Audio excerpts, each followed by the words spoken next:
Halo semuanya, selamat datang di Hening Story, channel di mana setiap kisah diceritakan dengan tenang, perlahan, namun mampu mengetuk hati siapapun yang mendengarnya.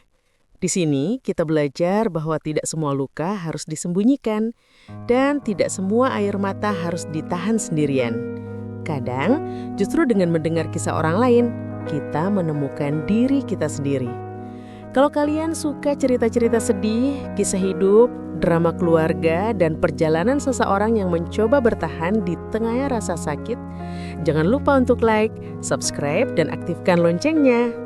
Dukungan kecil dari kalian membuat channel ini tetap hidup dan terus tumbuh. Sebelum kita mulai ceritanya, seperti biasa, coba tulis di kolom komentar. Kalian mendengarkan dari kota mana dan sedang apa saat ini? Aku senang membaca komentar kalian. Rasanya seperti kita sedang duduk dalam satu ruangan yang sama. Baiklah, siapkan hati, tarik nafas perlahan, karena cerita kali ini mungkin akan menyentuh bagian terdalam dari diri kalian. Mari kita mulai. Aku tidak pernah percaya pada cerita tumbal. Tidak pada mitos desa, tidak pada bisikan orang tua, tidak pada larangan-larangan yang katanya turun-temurun. Bagiku semua itu hanya cara orang-orang menutupi ketakutannya sendiri. Sampai hari anakku hilang. Namanya Raka, umurnya 7 tahun. Anak laki-laki dengan senyum paling cerah yang pernah kumiliki di hidup ini. Setiap sore, ia selalu bermain di halaman rumah sambil menungguku pulang dari sawah. Dan setiap kali aku melihatnya, aku selalu berpikir, inilah alasan aku bertahan hidup. Hari itu, desa kami ramai. Sungai di ujung kampung meluap setelah hujan deras 3 hari berturut-turut. Orang-orang berkumpul, panik, membicarakan tanggul tua yang retak. Kepala desa mondar-mandir, wajahnya tegang, suaranya meninggi. Kita harus cepat bertindak. Kalau tanggul jebol, satu kampung bisa hanyut. Aku berdiri di antara kerumunan, memeluk Raka yang lengannya melingkar di pinggangku. Aku tidak tahu mengapa dadaku terasa sesak sejak pagi. Seperti ada firasat yang tidak mau pergi. Malamnya, beberapa orang tua desa berkumpul diam-diam di balai tua. Aku melihat dari kejauhan. Lampu redup, wajah-wajah serius. Tidak ada doa yang terdengar, hanya bisikan. Seorang nenek mendekatiku saat aku hendak pulang. "Anakmu jangan dibiarkan keluar malam ini," katanya pelan. "Kenapa, Nek?"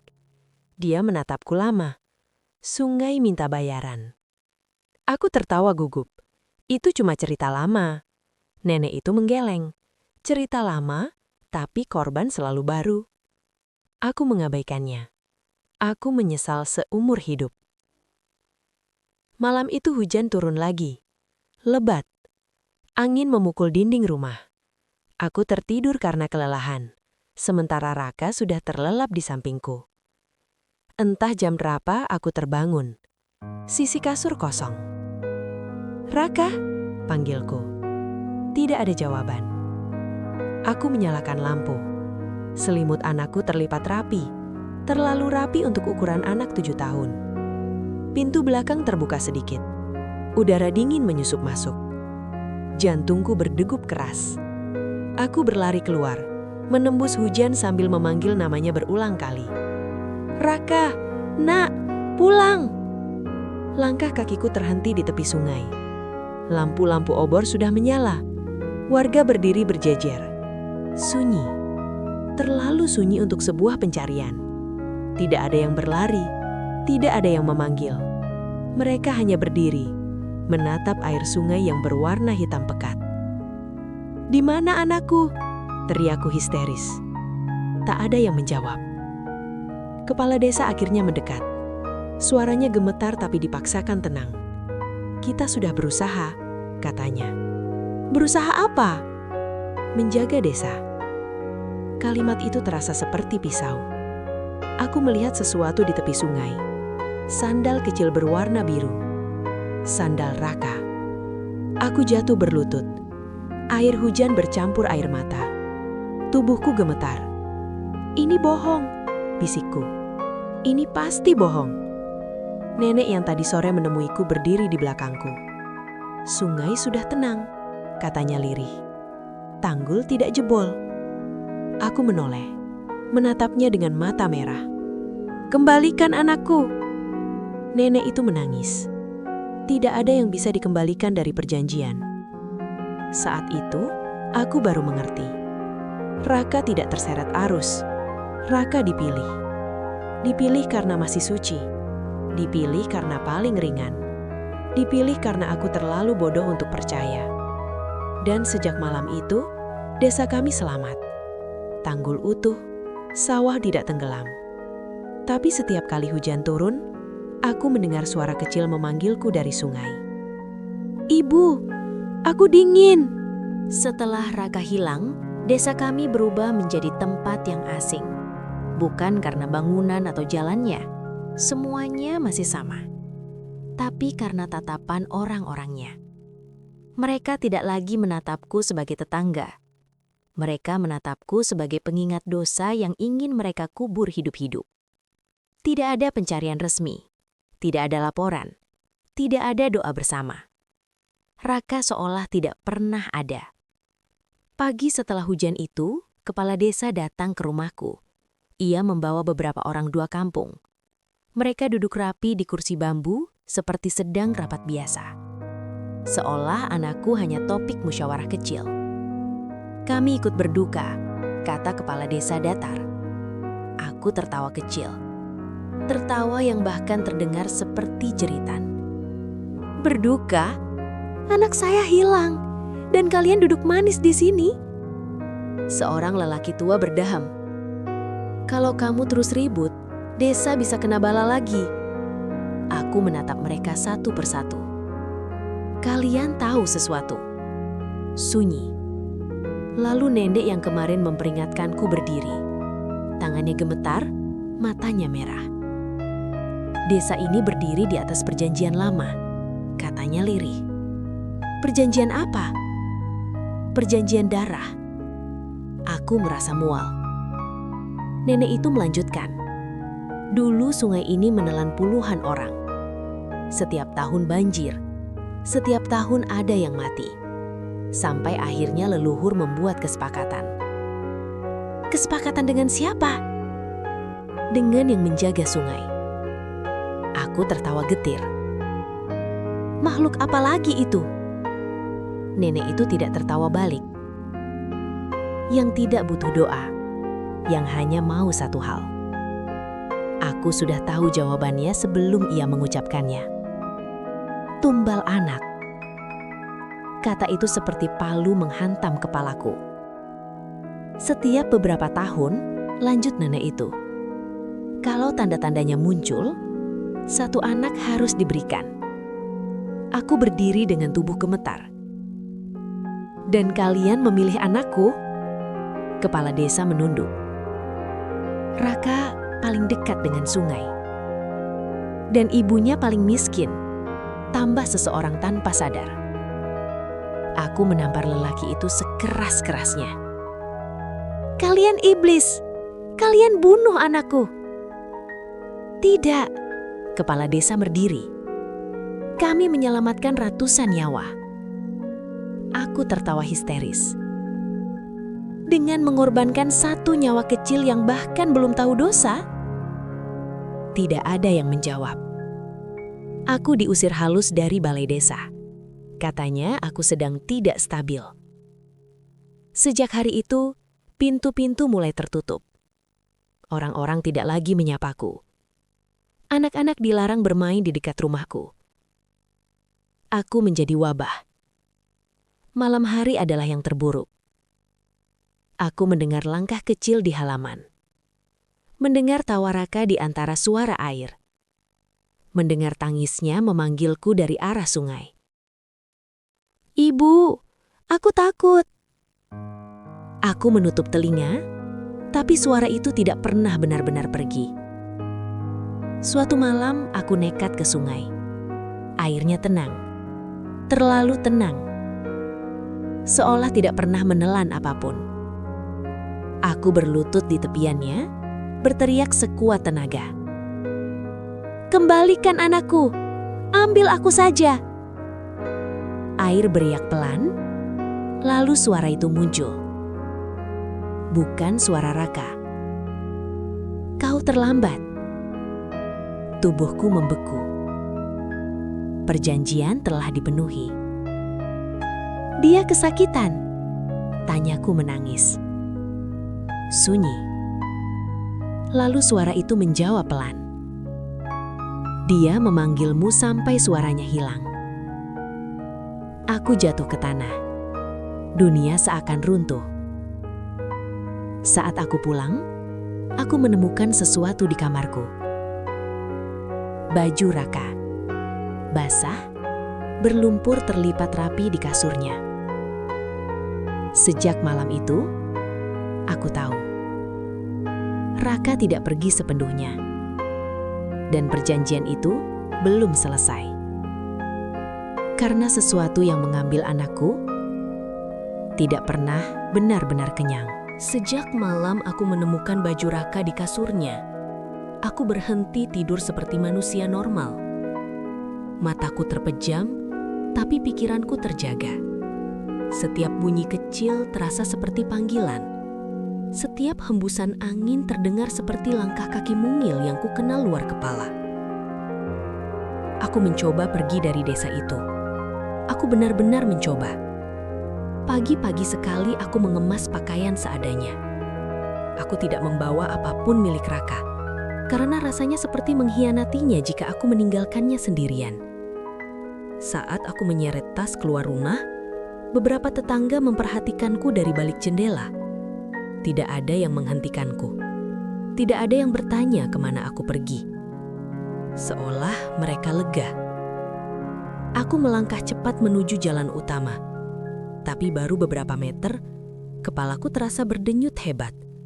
Pandanganku berkunang-kunang, kakiku melemas. Aku jatuh berlutut di tanah becek. Dan suara itu kembali. Ibu. Aku menoleh cepat. Tidak ada siapa-siapa. Ibu, jangan pergi.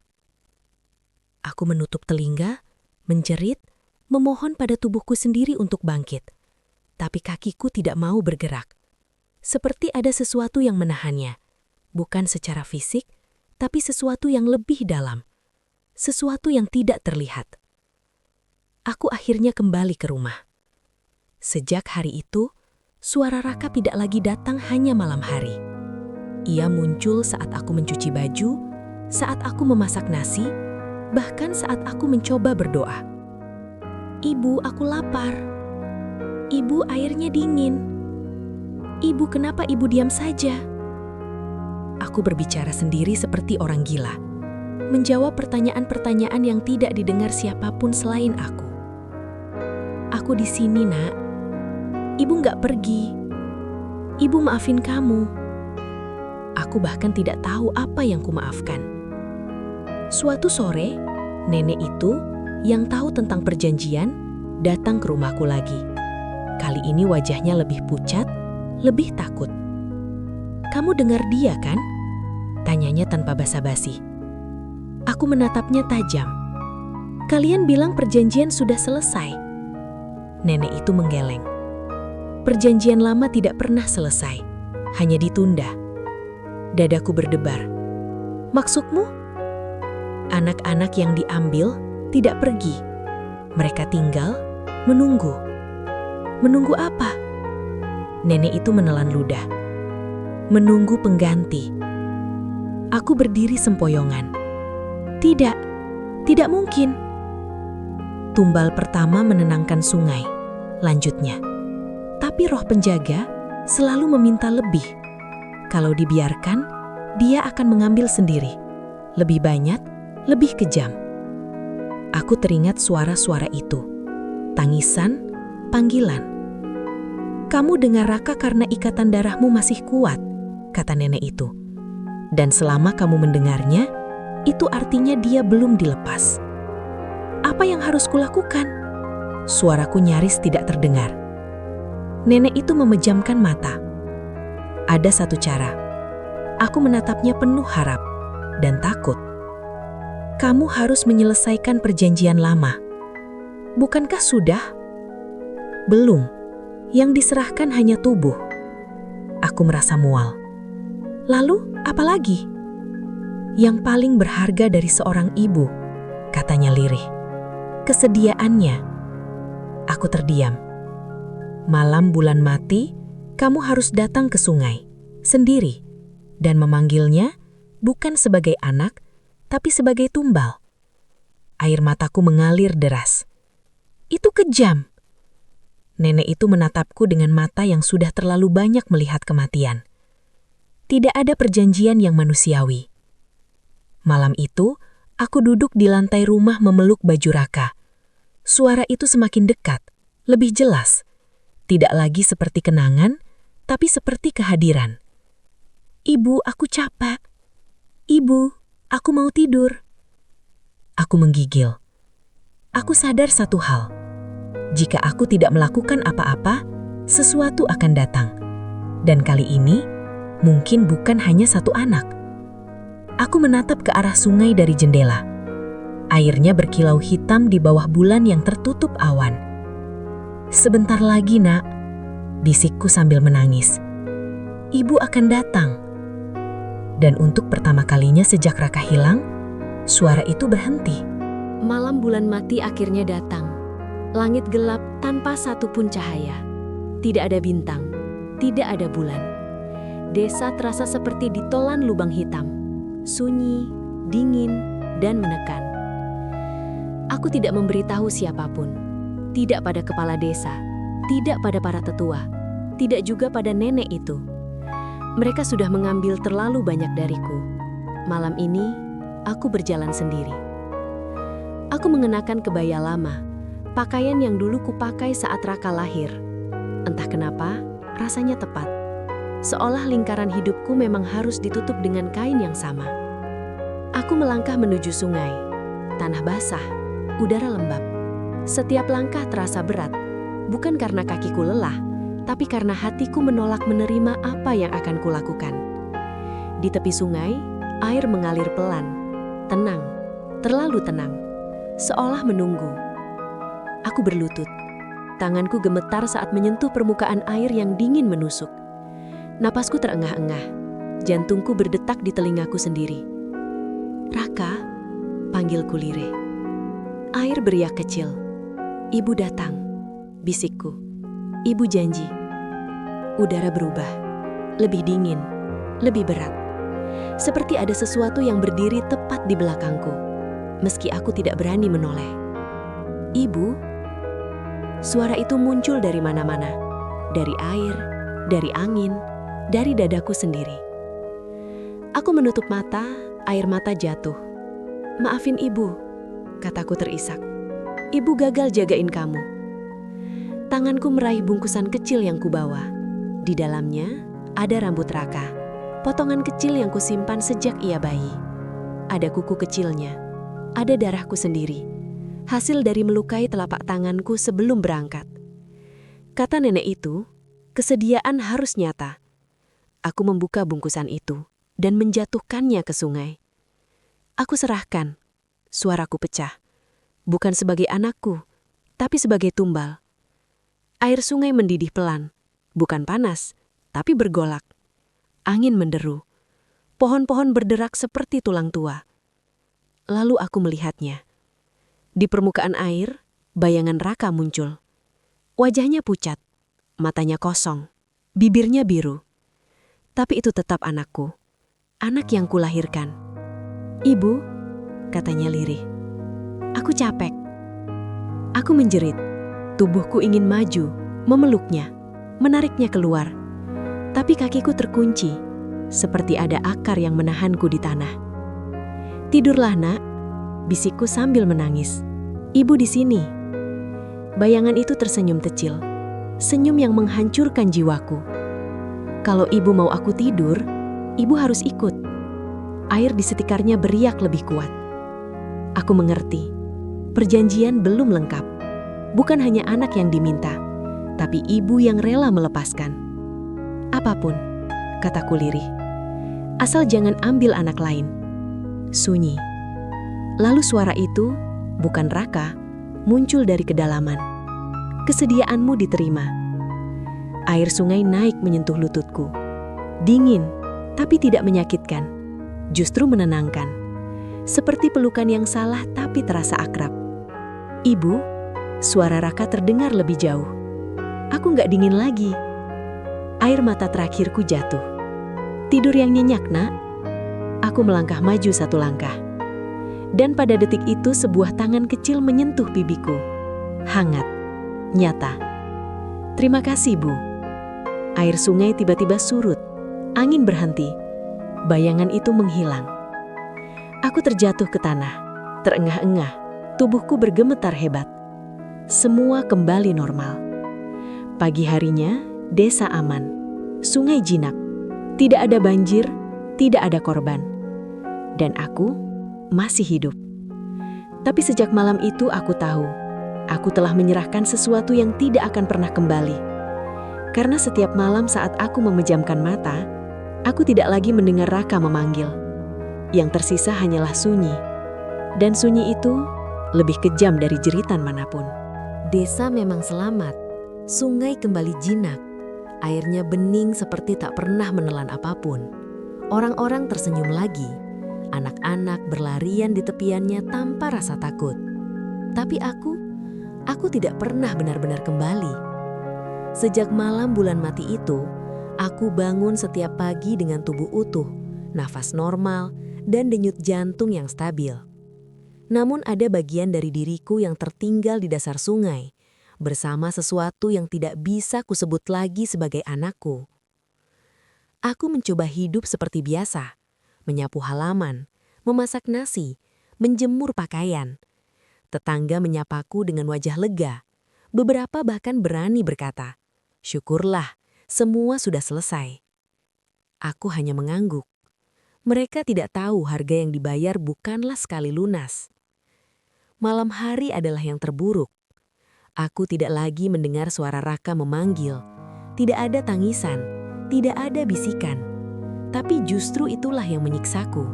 Sunyi yang absolut. Sunyi yang menekan telinga seperti air laut. Aku tidur dan bermimpi. Dalam mimpiku, aku berdiri di tepi sungai. Airnya hitam pekat. Di seberang sana, Raka berdiri membelakangiku. Diam, tidak bergerak. Aku memanggil namanya berkali-kali. Ia tidak menoleh. Saat aku mendekat, aku sadar tubuhnya tidak menyentuh tanah. Kakinya menggantung. Dan di belakangnya, bayangan hitam besar berdiri, memegang bahunya. Aku terbangun dengan jeritan. Setiap malam, mimpi yang sama, sedikit demi sedikit berubah. Bayangan itu makin jelas, sungai makin luas, dan Raka makin jauh. Pagi harinya aku pergi ke rumah nenek itu. Wajahnya terkejut melihatku. "Kamu masih hidup?" katanya lirih. "Katanya perjanjian selesai," jawabku. Suaraku datar, kosong. Nenek itu menatap mataku lama, terlalu lama. "Yang selesai hanya bencana," katanya akhirnya, "bukan ikatan." "Apa maksudmu?" "Kamu menyerahkan kesediaan," ujarnya pelan. "Artinya sebagian hidupmu sekarang bukan sepenuhnya milikmu." Aku menelan ludah. Lalu apa yang dia inginkan lagi? Nenek itu menggeleng. Bukan dia. Lalu siapa? Raka. Dadaku serasa dihantam. "Anakmu kini berada di antara," lanjutnya. "Tidak sepenuhnya pergi, tidak sepenuhnya tinggal. Dan ikatan darah membuatmu ikut terikat." Aku teringat mimpi-mimpi itu. Bayangan hitam, sungai yang meluas. "Bagaimana cara memutuskannya?" tanyaku putus asa. Nenek itu menunduk. "Dengan hidup." Aku tertawa getir. "Aku sudah hidup." "Belum," katanya tegas. "Kamu hanya bernafas." Aku pulang dengan kepala penuh kebisingan. Kata-kata nenek itu menggantung seperti hukuman. Aku mencoba melakukan sesuatu yang dulu kucintai. Menyanyi saat memasak, menanam bunga, menyulam. Tidak ada yang terasa. Hari demi hari, tubuhku melemah. Nafsu makan hilang. Rambutku rontok. Aku sering pingsan tanpa sebab. Orang-orang bilang aku sakit karena trauma. Mereka benar, tapi tidak sepenuhnya. Suatu sore, aku melihat seorang anak kecil berdiri di tepi sungai. Bukan Raka, anak tetangga. Ia tertawa melempar batu ke air. Jantungku hampir berhenti. Aku berlari menghampirinya, menariknya menjauh. Anak itu menangis ketakutan. Ibunya marah besar padaku. Aku tidak peduli. Aku melihat bayangan itu lagi, di permukaan air. Tidak jelas, tapi nyata. Malam itu, untuk pertama kalinya sejak ritual, suara kembali muncul. Bukan memanggil, bukan menangis. Hanya satu kalimat, pelan, dari dalam dadaku sendiri. Ibu, jangan lupa aku. Aku memeluk tubuhku sendiri di lantai, gemetar. Aku akhirnya mengerti. Ritual itu tidak mengambil nyawaku. Ia mengambil masa depanku. Aku boleh hidup selama aku ingat, selama aku menanggung, selama aku tidak pernah benar-benar bahagia lagi. Dan mungkin itulah harga yang paling kejam. Aku pikir aku sudah membayar lunas. Aku pikir kehilangan bahagia adalah akhir dari semuanya. Aku salah. Perubahan di desa datang perlahan, seperti penyakit yang tidak langsung terasa. Awalnya hanya hal kecil. Ikan-ikan sungai mati mengapung di pagi hari. Orang-orang bilang karena cuaca. Lalu air sumur beberapa rumah menjadi keruh. Lalu seorang anak jatuh sakit tanpa sebab yang jelas. Dan setiap kali itu terjadi, tubuhku bereaksi lebih dulu. Dadaku sesak, kepalaku berdenyut, dan suara itu kembali muncul. Bukan suara Raka yang kukenal, tapi gema yang lebih dalam, lebih tua, lebih lapar. Belum cukup. Aku terbangun dari tidur dengan keringat dingin. Kata-kata itu menggantung di udara kamar seperti bau busuk yang tak terlihat. Aku mencoba mengabaikannya. Aku menutup jendela, mengunci pintu, dan berhenti keluar rumah. Tapi dunia tidak berhenti mendekat hanya karena aku bersembunyi. Suatu sore, kepala desa datang ke rumahku. Wajahnya tegang. Di belakangnya, beberapa warga berdiri ragu. "Kami butuh bicara," katanya. Aku tahu sebelum ia membuka mulutnya. Air sungai berubah lagi, lanjutnya. Dan anak Pak Wiryo hilang sejak pagi. Kata anak membuat kakiku lemas. "Kami cuma mau memastikan," katanya hati-hati. "Kamu tidak mendengar apa-apa?" Aku ingin berteriak, ingin bilang ini bukan salahku, tapi lidahku keluh. Karena di dalam dadaku, sesuatu berdenyut pelan, seperti jawaban yang tidak ingin kudengar. Malam itu, aku kembali bermimpi. Aku berdiri di sungai. Tapi kali ini aku tidak sendirian. Banyak bayangan anak-anak berdiri di sekitarku. Wajah mereka kosong, mata mereka menatapku tanpa berkedip. Di tengah mereka, Raka berdiri paling dekat. "Ibu," katanya pelan. "Mereka dingin."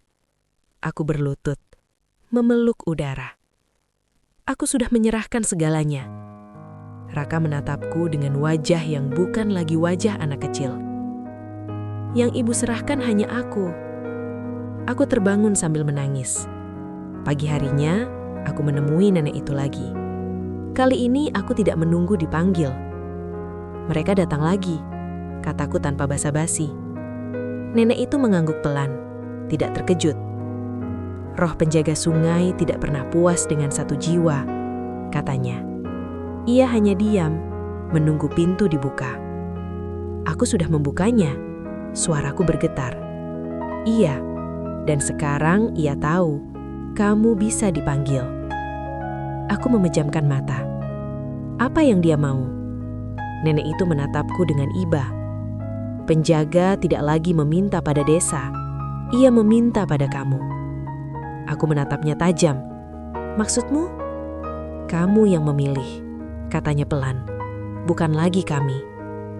Tubuhku gemetar. Aku tidak akan menyerahkan anak lain. "Kalau begitu," katanya lirih, "ia akan mengambil tanpa izin." Aku pulang dengan langkah gontai. Di tepi sungai, warga berkumpul. Tangisan ibu Pak Wiryo memecah udara. Anak itu belum ditemukan. Aku menutup telinga. Tapi suara di dalam kepalaku lebih keras. Kamu janji. Aku sadar pada satu hal yang paling menakutkan. Selama aku hidup, selama ikatan itu ada, aku adalah pintu. Dan pintu bisa dibuka lagi. Malam itu aku berdiri di depan cermin. Wajahku pucat, mataku cekung. Aku hampir tidak mengenali diriku sendiri. Apa yang kamu mau dariku? Bisikku pada bayanganku sendiri. Pantulan di cermin tersenyum, bukan senyumku. Konsistensi, jawab suara itu. Pengganti. Aku jatuh terduduk, tanganku gemetar. Jika aku menolak, desa akan terus kehilangan anak-anak. Jika aku menurut, aku menjadi monster yang dulu kubenci. Air mata mengalir tanpa suara. Untuk pertama kalinya sejak semua ini dimulai, aku berpikir tentang satu kemungkinan yang belum pernah kusebutkan. Bagaimana jika tumbalnya bukan anak lagi? Aku tidak langsung memutuskan apapun malam itu. Aku duduk di lantai rumahku yang dingin sampai fajar datang, menatap dinding yang mulai retak seperti hidupku sendiri. Setiap retakan terlihat seperti garis pilihan, dan semuanya mengarah pada satu akhir yang sama. Suara itu tidak mendesak, tidak berteriak. Ia menunggu, dan justru itulah yang membuatku takut. Keesokan harinya, kabar tentang anak Pak Wiryo menyebar. Ia ditemukan hidup, tersangkut di akar pohon di hulu sungai. Lemah, tapi bernafas. Desa bersorak. Orang-orang berterima kasih pada Tuhan, pada sungai, pada apapun yang mereka percaya. Aku justru gemetar, karena di dadaku suara itu berbisik lembut. Kesempatan. Aku tahu artinya. Sungai belum mengambil. Ia menahan diri, menunggu balasan. Aku berjalan ke sungai sore itu, sendiri. Tidak ada ritual, tidak ada bungkusan. Hanya aku dan air yang mengalir tenang seperti pembohong yang pandai. Aku sudah memberimu anakku, kataku pelan. Air beriak kecil. Aku tidak akan menyerahkan anak lain. Sunyi. Lalu, suara itu muncul. Bukan dari air, tapi dari dalam kepalaku. Kami setuju. Aku terdiam. Setuju? Bukan anak lagi. Kakiku melemas. Aku berlutut di tanah basah. Kamu, lanjut suara itu, yang hidup di antara, yang membuka pintu, yang masih terikat. Aku menangis tertahan. Kalau aku pergi, desa aman untuk satu generasi. Aku tertawa getir. Satu generasi. Seperti aku dulu mengira satu tumbal sudah cukup. Malamnya, aku menulis surat. Bukan pada siapapun secara khusus. Hanya kata-kata yang harus keluar sebelum aku menghilang. Aku meminta maaf. Aku tidak menjelaskan.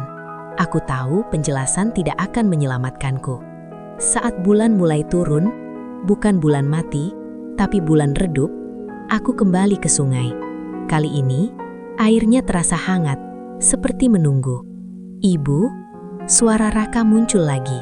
Jelas, lembut, lebih nyata dari sebelumnya. Aku menoleh.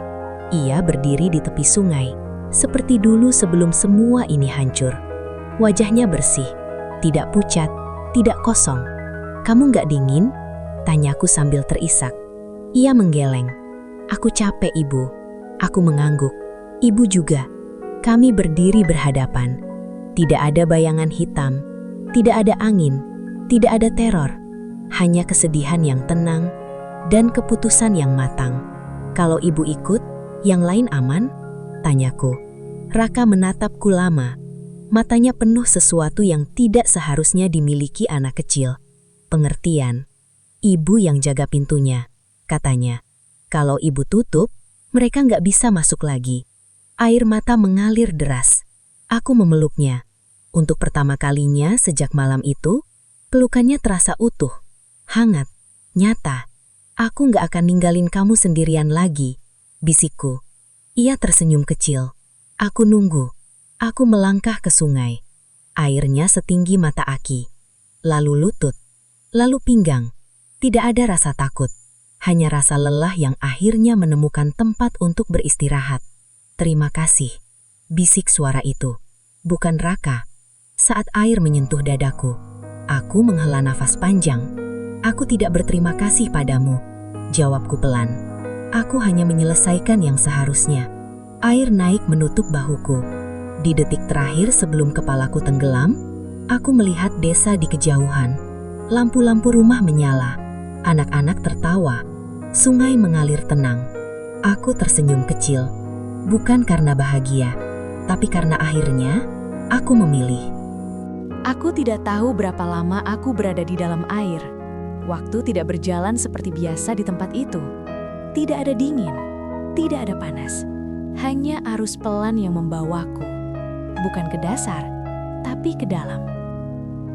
Aku membuka mata. Sungai tidak lagi hitam. Ia jernih, seperti pagi pertama setelah hujan panjang. Aku berdiri di tengahnya, kaki menapak tanah yang tidak basah. Di sekelilingku, suara air terdengar jauh, seperti kenangan. "Bu," aku menoleh. Raka berdiri di sana. Lebih tinggi, lebih tenang. Bukan anak kecil yang ketakutan, bukan bayangan yang memanggil-manggil.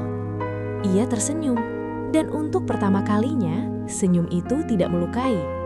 "Kita di mana?" tanyaku.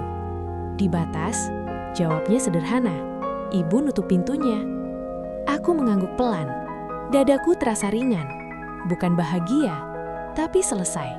Seperti buku yang akhirnya ditutup setelah dibaca berulang kali. "Apa yang akan terjadi?" tanyaku. Raka menatap air yang mengalir di sekeliling kami. "Sungai akan diam, lama. Dan kita?" Ia meraih tanganku. Hangat, nyata. "Kita jaga." Aku tidak bertanya apa yang kami jaga. Aku tahu, pintu-pintu yang dulu kubuka dengan air mata, ketakutan, dan kesediaan yang setengah sadar. Kami berjalan menyusuri arus. Di kejauhan aku melihat bayangan-bayangan lain, anak-anak yang dulu hilang. Mereka tidak menangis, mereka tidak memanggil.